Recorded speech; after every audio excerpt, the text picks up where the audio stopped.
మాట్లాడండి. Okay, unmute కావట్లేదు. ఇప్పుడు యాక్చువల్ గా 15 సంవత్సరాల తరువాతనే వాటిని పనికి రావని సర్టిఫికెట్ ఇవ్వాలి.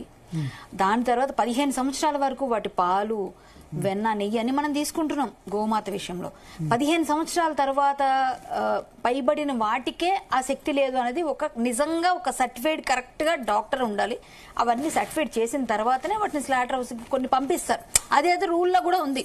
కానీ ఇప్పుడు మేము పట్టుకున్న ప్రతిసారి కూడా 3 ఏళ్ల పిల్లలు, 1 సంవత్సరం పిల్లలు, 2 ఏళ్ల పిల్లలు, అసలు వాటికి 15 సంవత్సరాలు ఉన్న ఒక్కటి కూడా కనపడవు.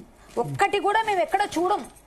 ప్లస్ దొంగ సర్టిఫికెట్లు తీసుకొస్తున్నారు ఈ యదవలందరూ. అనకూడదు, తిట్లు వస్తున్నాయి, కోపం వచ్చేస్తారు నాకు గోమాత అంటే మొత్తం దొంగ సర్టిఫికెట్లు తీసుకొచ్చేసి దొంగ మొత్తం అన్ని తీసుకొచ్చి మేము అడిగితే మీ దగ్గర మీ రిజిస్ట్రేషన్ చూపించండి గోమాతను కాపాడడానికి మమ్మల్ని అడుగుతున్నారు తిరిగి.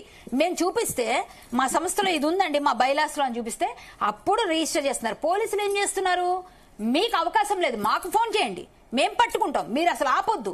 ఏంటండి, వెళ్ళిపోతుంటే వందల గోమాతలు తరలిపోతుంటే పట్టుకుని ఆపితే వీళ్ళ మీద కూడా కేసులు పెడుతున్నారు, మా మీద కూడా కేసులు అవుతున్నాయి.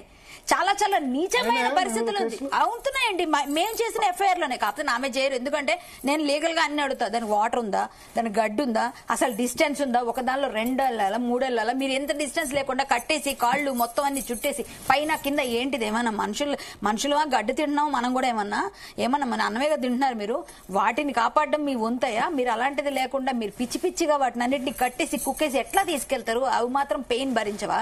మీకు అంతమందిని కట్టేస్తే మీకు పెయిన్ రాదా అని మేము ఎంతమందిని తిట్టి ఎంతమందిని కొట్లాడతాము. మొన్న పోలీసు వారు ఆ రోజు నేను పట్టుకొని పత్తిపాడు ఇంకో 15-20 రోజులు కాలేదండి. ఆయన ఏమంటాడు, మేడం వాళ్ళందరూ ఫోన్లు చేసి మమ్మల్ని చంపేస్తారు, మేము తట్టుకోలేకపోతున్నామని పోలీసు వాళ్ళు చెప్తే వాళ్ళు తెల్లవారులు నన్ను పడుకోనివ్వలేదండి. ఎన్ని ఫోన్లు, ఎన్ని మాఫియాలు, ఎంతమందులు, అసలు ఎక్కడి నుంచి వాళ్ళకి సపోర్ట్ చేస్తున్నారు, ఎవరెవరు వస్తున్నారు, ఎవరు చూస్తే క్రిస్టియన్ ముస్లిం పేర్లే ఉంటున్నాయి అక్కడ అవతల వాళ్ళ దగ్గర. అంటే ఎందుకు? వీళ్ళు లాభపడుతున్నారు కాబట్టి ఇవన్నీ చేస్తున్నారు.